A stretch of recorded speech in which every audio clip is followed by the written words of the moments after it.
Assalamualaikum warahmatullahi wabarakatuh. Selamat pagi dan salam sejahtera untuk kita semua. Yang terhormat Kepala Sekolah SMP Negeri 71 Atap El Hilir, yang saya hormati rekan-rekan guru SMP Negeri 71 Atap El Hilir. Puji dan syukur senantiasa kita haturkan, kita panjatkan kehadiran Tuhan Yang Maha Esa, karena berkat rahmat dan karunia-Nya kita bisa melakukan aktivitas pada pagi hari ini. Baik pada kesempatan pagi ini saya akan menjelaskan CP, TP, ATP, modul ajar, dan P5, yang mana kegiatan kemarin saya ikuti bersama dengan rekan saya, yaitu Pak Arun SPD, yang kami ikuti selama 2 hari di SMP Negeri 1 El Hilir. Baik, sebelumnya perkenalkan, nama saya Herianto. Di sini saya akan mempresentasikan CP, TP, ATP, modul ajar, dan P5. Baik, langsung aja ke materi awalnya. CP, mungkin Bapak Ibu ada yang mengetahui apa sih CP-CP, atau ada mungkin yang udah sedikit paham, atau ada yang belum tahu CP itu apa sih sebenarnya. Baik, di sini saya akan menjelaskan CP.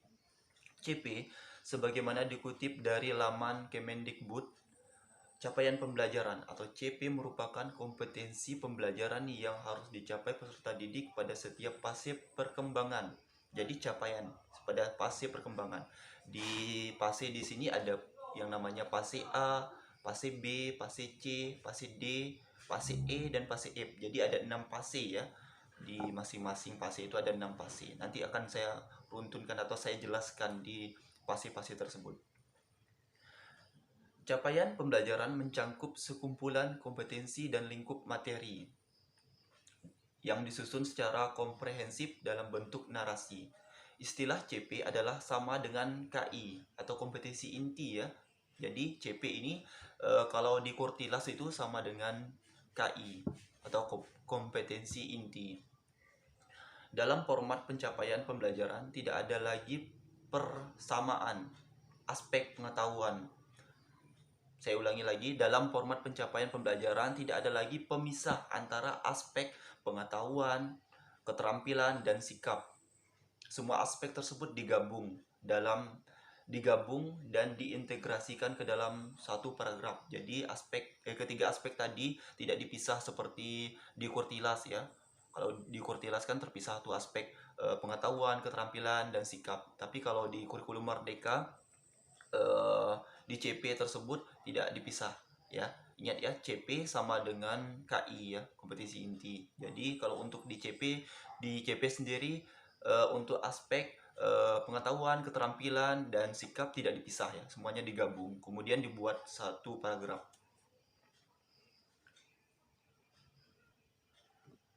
Kemudian ada pertanyaan, apakah capaian pembelajaran atau CP bisa diubah? Kira-kira bisa diubah tidak? Menurut Bapak dan Ibu sekalian, bisa diubah tidak? Mungkin sebagian ada menjawab, bisa Pak. Ada sebagian menjawab tidak bisa. Baik, di sini saya akan menjelaskan ya, apakah bisa diubah atau tidak. Ini sesuai dengan aturan dari pemerintah ya. Jawabannya tidak. Ya, jadi CP itu tidak bisa diubah. Alasannya, CP bersifat terberi atau given dari pemerintah dan tidak dapat diubah. Jadi CP itu dari pemerintah, tidak dapat diubah. Satuan pendidikan diberikan keleluasaan untuk menentukan diberikan keleluasaan atau kebebasan untuk menentukan atau memodifikasi kurikulum operasional sekolah atau KOS, tujuan pembelajaran TP, dan alur tujuan pembelajaran ATP, serta modul ajar berdasarkan CP. Jadi ingat, CP sendiri tidak bisa diubah ya, karena udah memang aturan dari pemerintahnya. Kemudian ada pertanyaan berikutnya, mengapa harus ada capaian pembelajaran atau CP? Kenapa sih harus ada capaiannya? Kira-kira Bapak dan Ibu sekalian ada yang mungkin ingin menjawab? Baik, di sini saya akan menjelaskan. karena digunakan untuk menentukan tingkat kerangka kualifikasi. Saya ulangi lagi, karena digunakan untuk menentukan tingkat kerangka kualifikasi, menetapkan standar kualifikasi, menjelaskan program, mengarahkan kurikulum, dan menentukan penilaian. Jadi, kalau ada pertanyaan mengapa harus ada capaian pembelajaran? Jawabannya karena digunakan untuk menentukan tingkat kerangka kualifikasi yang pertama, kemudian menetapkan standar kualifikasi yang kedua, yang ketiga menjelaskan program, yang keempat mengarahkan kurikulum, dan yang kelima menentukan penilaian. Itu ya. Lanjut. Capaian pembelajaran untuk pendidikan dasar dan menengah terdiri dari 6 fase. Yang sudah saya jelaskan tadi ada 6 fase ya, dari fase A sampai fase F. Yaitu fase A hingga fase F yang meliputi seluruh mata pelajaran di jenjang pendidikan dasar dan menengah dari SD sampai SMA ya. Fase dan jenjang kelas. Di sini ada fase A. Fase A untuk kelasnya ada dari kelas 1 sampai kelas 2. Kemudian fase B dari kelas 3 dan kelas 4. Fase C dari kelas 5 dan kelas 6. Kemudian fase D dari kelas 7 hingga kelas 9. Kemudian ada fase E di kelas 10. Kemudian ada fase F di kelas 11 dan kelas 12. Itu untuk pembagian fasenya, untuk tingkatan kelasnya ya. Sekali lagi saya ulangi, untuk fase A di kelas 1 dan kelas 2, fase B di kelas 3 dan kelas 4, fase C di kelas 5 dan kelas 6, fase D di kelas 7 dan kelas 9, kemudian di fase F di kelas 11 dan kelas 12.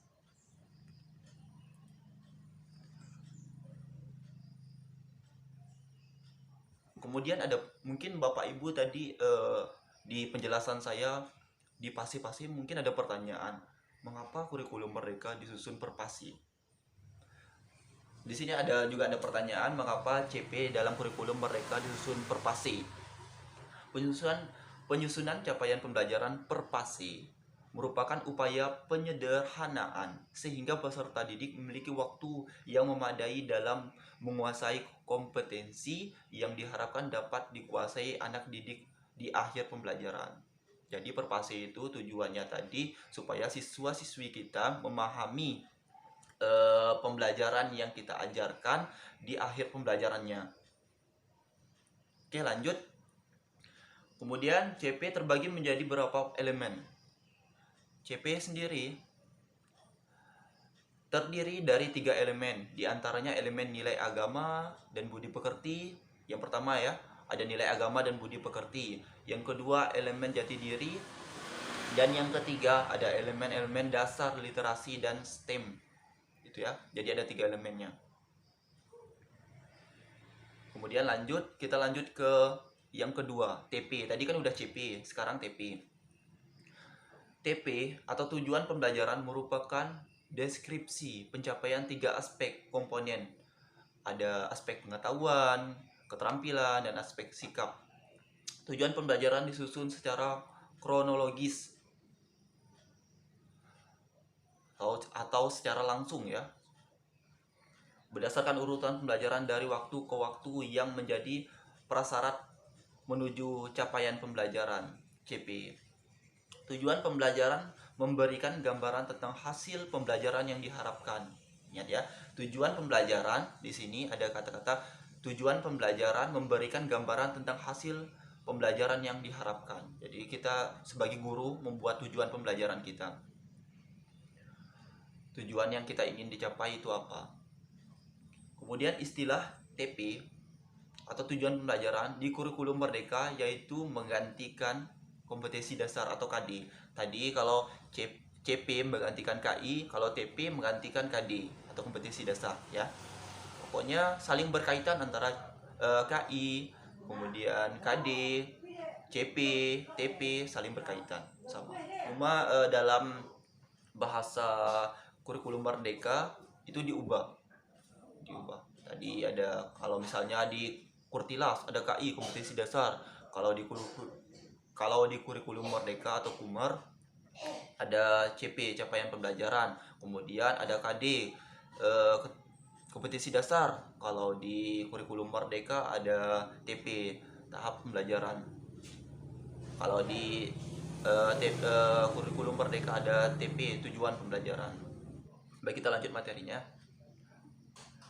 Secara operasional, komponen tujuan pembelajaran dapat memuat 3 aspek sebagai berikut. Yang pertama ada kompetensi. Pertama ada kompetensi, yaitu kemampuan yang dapat didemonstrasikan oleh murid atau ditunjukkan dalam bentuk produk yang menunjukkan murid telah berhasil mencapai tujuan belajar. Yang kedua ada konten, yaitu ilmu pengetahuan inti atau konsep utama yang perlu dipahami pada akhir satu unit pembelajaran, ya. Yang ketiga ada variasi yang menjelaskan keterampilan berpikir kritis, kreatif, dan tingkat tinggi yang perlu dikuasai murid untuk dapat mencapai tujuan pembelajaran. Misalnya mengevaluasi, menganalisis, memprediksi, menciptakan, dan lain sebagainya. Jadi secara operasional komponen tujuan pembelajaran dapat memuat ada 3 aspek tadi, ya. Yang aspek pertama ada kompetensi, aspek kedua ada konten, aspek ketiga ada variasi. Lanjut. Contoh tujuan pembelajaran. Apa sih contoh tujuan pembelajaran? Baik, di sini saya akan mencontohkan, ya. Seperti menjelaskan hukum Newton dengan menggunakan kata-kata sendiri, ya. Menjelaskan hukum Newton menggunakan bahasa sendiri, dan menceritakan fenomena dalam keseharian yang menggambarkan hukum Newton. Jadi menceritakan keseharian yang menggambarkan hukum Newton itu sendiri. Di sini ada 3. Yang pertama kompetensi tadi, ya. Ada kompetensi, konten, dan variasi. Saya jelaskan yang pertama kompetensi. Kompetensi, kata-kata yang menunjukkan keterampilan.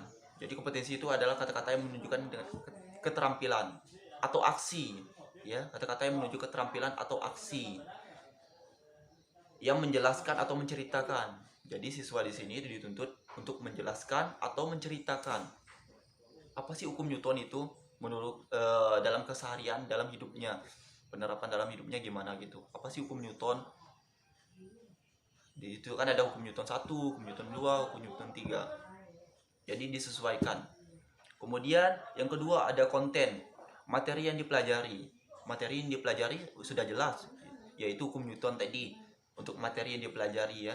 Kemudian yang ketiga ada variasi, penggunaan keterampilan berpikir. Jadi siswa di sini dituntut untuk berpikir kritis, kemudian kreatif, dan tingkat tinggi dengan kata-katanya sendiri. Jadi mereka berpikir kritis, kreatif, dengan tingkat tinggi, dengan menggunakan bahasa mereka sendiri. Jadi kita sebagai guru memberikan keleluasaan kepada siswa untuk mengemukakan pendapat menggunakan bahasa mereka terkait dengan materi yang kita ajarkan tadi, yang seperti saya berikan contoh, yaitu hukum Newton. Kita lanjut. Di sini ada prosedur pengembangan tujuan pembelajaran. Di sini ada 4 prosedur pengembangan tujuan pembelajaran. Yang pertama ada melakukan analisis CP yang memuat materi dan kompetensi pengetahuan, keterampilan, dan sikap. Kemudian yang kedua berdasarkan analisis pada CP menentukan materi utama atau konten inti. Kemudian yang ketiga menentukan tujuan pembelajaran. Yang keempat perumusan TP memuat kompetensi, pengetahuan, keterampilan, sikap, konten, serta kebermaknaan dan pembelajaran. Itu, ya, untuk prosedur pengembangan tujuan pembelajarannya ada 4 tadi. Kemudian kita lanjut di penjelasan berikutnya, yaitu ATP atau alur tujuan pembelajaran. Apa itu alur tujuan pembelajaran dalam kurikulum Merdeka? Alur tujuan pembelajaran atau ATP dalam kerangka tujuan pembelajaran yang disusun secara sistematis. Jadi susunannya secara sistematis, ya, dan logis di dalam fase pembelajaran. Jadi disusun secara sistematis, logis pada setiap fase pembelajarannya. Tadi kan ada 6 fase, ya. Jadi disesuaikan. Kalau untuk tingkatan SMP berarti ada di fase D, kelas 7 dan kelas 9. Jadi harus disesuaikan. Kemudian tujuan pembelajaran disusun secara kronologis atau secara langsung berdasarkan urutan pembelajaran dari waktu ke waktu guru dapat menyusun ATP masing-masing. Jadi setiap guru tuh diberikan kebebasan menyusun ATP masing-masing yang terdiri dari rangkaian tujuan pembelajaran. Jadi ada rangkaian tujuan pembelajaran, jadi disusun ATP sendiri. Kemudian ada skema penurunan alur tujuan pembelajaran atau ATP dan tujuan pembelajaran TP. Di sini ada skemanya. Mungkin nanti bisa saya kirimkan PowerPoint-nya untuk rekan-rekan guru sekalian. Yang pertama ada memahami capaian pembelajaran. Kemudian merumuskan tujuan pembelajaran, menyusun alur tujuan pembelajaran dari tujuan pembelajaran. Kemudian merancang pembelajaran. Lanjut. Di sini ada 3 aspek komponen perumusan tujuan pembelajaran. Jadi ada 3 tadi ya. Ada kompetensi, konten, dan variasi. Ingat, untuk aspek komponen perumusan tujuan pembelajaran ada 3 tadi ya. Yang pertama ada kompetensi, konten, dan variasi yang sudah saya jelaskan di awal tadi. Kemudian kita lanjut ke materi berikutnya, yaitu modul ajar. Setelah tadi kita udah bahas CP, TP, ATP, sekarang modul ajar. Apa itu modul ajar? Mungkin Bapak Ibu sekalian udah memahami apa itu modul ajar. Di sini saya hanya ingin menjelaskan sedikit tentang modul ajar. Modul ajar merupakan salah satu perangkat ajar. Ya. Jadi perangkat ajar berupa dokumen yang berisi tujuan. Jadi perangkat ajar yang berupa dokumen yang berisi tujuan, langkah-langkah, dan media pembelajaran. Jadi berisi tujuan, langkah-langkah, dan media pembelajaran. Jadi yang dimaksud dengan modul ajar tadi yang berisi tujuan, langkah-langkah, dan media pembelajaran. Serta asesmen yang dibutuhkan dalam satu topik berdasarkan alur tujuan pembelajaran atau ATP tadi. Jadi modul ajar ini berdasarkan ATP yang di atas tadi ya. Modul ajar serupa dengan RPP yang memuat rencana pembelajaran di kelas. Jadi modul ajar ini kalau dikurtilas sama halnya seperti RPP ya, atau rancangan pembelajaran.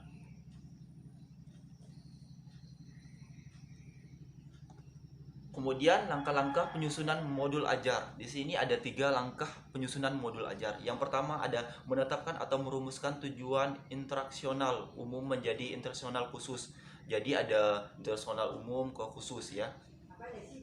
Yang kedua ada menyusun butir-butir soal evaluasi guna mengukur pencapaian tujuan khusus. Itu yang kedua. Yang ketiga mengidentifikasi pokok-pokok materi pembelajaran yang sesuai dengan tujuan khusus. Saya ulangi, langkah-langkah penyusunan modul ajar. Yang pertama menetapkan atau merumuskan tujuan interaksional umum menjadi interaksional khusus. Yang kedua menyusun butir-butiran soal guna mengukur pencapaian tujuan khusus. Kemudian yang ketiga mengidentifikasi pokok-pokok materi pembelajaran yang sesuai dengan tujuan khusus. Baik, kita lanjut ke materi berikutnya, yaitu mengenai P5 atau proyek penguatan profil pelajar Pancasila. Berdasarkan panduan pengembangan proyek penguatan profil pelajar Pancasila dari Badan Standar Kurikulum dan Asesmen Pendidikan BSKAP atau Kemendikbudristek P5 dalam kurikulum Merdeka adalah proyek lintas disiplin ilmu. Jadi adalah yang dimaksud dengan P5 tadi ada proyek lintas disiplin ilmu yang kontekstual dan berbasis pada kebutuhan masyarakat maupun berbasis masalah di lingkungan sekolah. Sebelum kehadiran P5, Ki Hajar Dewantara sudah menetapkan pentingnya siswa belajar di luar kelas, ya. Pentingnya siswa belajar. Jadi sebelum adanya P5, Ki Hajar Dewantara ini menetapkan pentingnya siswa tuh belajar di luar kelas. Di sini ada 3 tujuan P5. Yang pertama, mendorong siswa jadi pembelajar sepanjang hayat yang kompeten, berkarakter, dan berperilaku sesuai nilai-nilai Pancasila. Itu untuk yang pertama. Kemudian yang kedua, memberikan kesempatan bagi siswa untuk mengalami pengetahuan sambil menguatkan karakter dan belajar di lingkungan sekitar. Yang ketiga, menginspirasi siswa untuk berkontribusi bagi lingkungan sekitar. Jadi ya antara 1, 2, 3 ini saling berkaitan untuk lingkungan sekitar. Misalnya di lingkungan masyarakat atau lingkungan sekolah itu siswa-siswi itu dituntut untuk saling berinteraksi, berkaitan, berkolaborasi dengan lingkungan sekitar lah. Jadi tujuan P5 itu tujuannya. Saya ulangi lagi, untuk tujuan P5 di sini ada mendorong siswa jadi pembelajar sepanjang hayat yang kompeten, berkarakter dan berperilaku sesuai nilai-nilai Pancasila ya. Yang kedua, memberikan kesempatan bagi siswa untuk mengalami pengetahuan sambil menguatkan karakter dan belajar dari lingkungan sekitar. Kemudian yang ketiga, menginspirasi siswa untuk berkontribusi bagi lingkungan sekitar. Kemudian lanjut yang berikutnya, tema P5 Kurikulum Merdeka. Ada beberapa tema P5 yang telah ditetapkan Kemendikbud untuk jenjang SD sampai SMA, antaranya sebagai berikut. Jadi untuk tema P5 itu sudah ditentukan ya oleh Kemendikbud tadi. Yang pertama, ada gaya hidup berkelanjutan. Tema ini mengajak para peserta didik untuk sadar akan dampak dan aktivitas manusia, baik jangka pendek maupun jangka panjang, terhadap lingkungan dan keberlangsungan hidup di sekitar. Yang pertama tadi ada gaya hidup berkelanjutan ya. Yang kedua, kearifan lokal. Tema ini diharapkan mampu mencegah lunturnya budaya dan kearifan lokal di tengah masyarakat. Selain itu, tema ini diharapkan mampu menumbuhkan rasa ingin tahu peserta didik akan budayanya sendiri. Kemudian yang ketiga, Bhinneka Tunggal Ika. Ini mengajak peserta didik untuk mampu menghormati keberagaman di Nusantara. Tema ini juga mendorong peserta didik untuk berpikir kritis akan prasangka negatif terkait suatu golongan. Kemudian ada bangun jiwa dan raga. Tema ini diharapkan mampu meningkatkan kesadaran peserta didik untuk memelihara kesehatan fisik dan mental dirinya maupun orang-orang di sekitarnya. Yang kelima ada suara demokrasi. Tema ini diharapkan mampu menumbuhkan jiwa-jiwa demokrasi dalam masing-masing individu peserta didik. Yang keenam ada berrekayasa dan berteknologi untuk membangun NKRI. Tema ini bertujuan untuk mengasah peserta didik untuk berpikir kritis, kreatif, dan inovatif. Tujuan akhir adalah untuk menciptakan sesuatu yang nantinya bermanfaat bagi dirinya dan sekitarnya. Kemudian yang ketujuh, kewirausahaan. Tema ini mengajak peserta didik untuk mengidentifikasi berbagai potensi ekonomi di wilayah sekitarnya. Jadi tadi ada 7 untuk temanya ya. Tema P5 yang saya jelaskan di sini ada 7. Sekian penjelasan mengenai CP, TP, ATP, modul ajar dan P5 dari saya.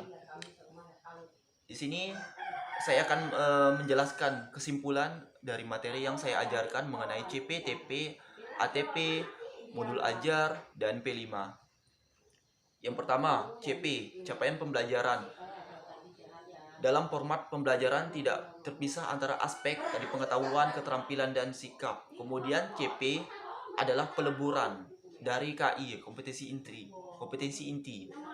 Kemudian yang kedua, TP, tujuan pembelajaran, disusun secara kronologis berdasarkan urutan pembelajaran dari waktu ke waktu yang menjadi prasyarat menuju capaian pembelajaran atau CP. Istilah TP, tujuan pembelajaran di kurikulum Merdeka, yaitu menggantikan kompetensi dasar. Jadi kalau TP, CP, capaian pembelajaran tadi untuk mengganti KI, kalau TP untuk mengganti KD ya. Kemudian ada TP, ATP, alur tujuan pembelajaran. Adalah rangkaian tujuan pembelajaran yang disusun secara sistematis dan logis di dalam fase pembelajaran. ATP memiliki fungsi yang sama dengan silabus. Jadi kalau ATP tadi sama dengan silabus. Kemudian yang keempat ada modul ajar. Merupakan salah satu perangkat ajar berupa dokumen yang berisi tujuan, langkah-langkah, dan media pembelajaran, serta asesmen yang dibutuhkan dalam satu unit atau topik berdasarkan alur tujuan pembelajaran ATP. Jadi modul ajar ini berdasarkan ATP tadi ya. Modul ajar serupa dengan RPP yang memuat rancangan proses pembelajaran di kelas. Kemudian P5. P5 adalah P5 dalam kurikulum Merdeka adalah proyek lintas disiplin ilmu yang kontekstual yang berbasis pada kebutuhan masyarakat maupun berbasis masalah di lingkungan sekitar. Itu kesimpulannya tadi ada 5. Yang pertama CP, TP, ATP.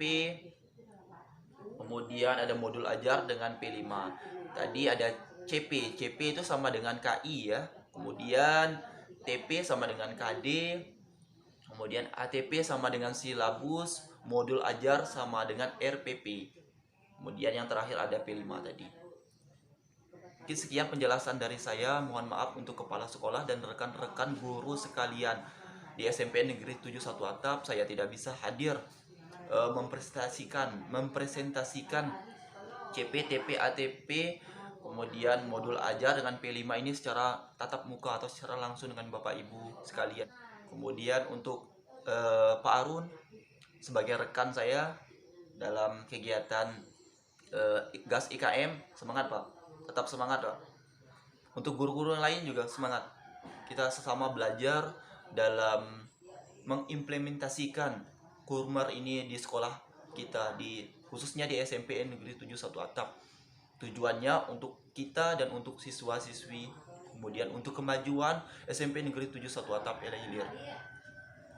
Kemudian saya mengucapkan banyak permohonan maaf. Sekali lagi saya minta maaf sebesar-besarnya karena tidak bisa hadir di tengah-tengah Bapak dan Ibu sekalian.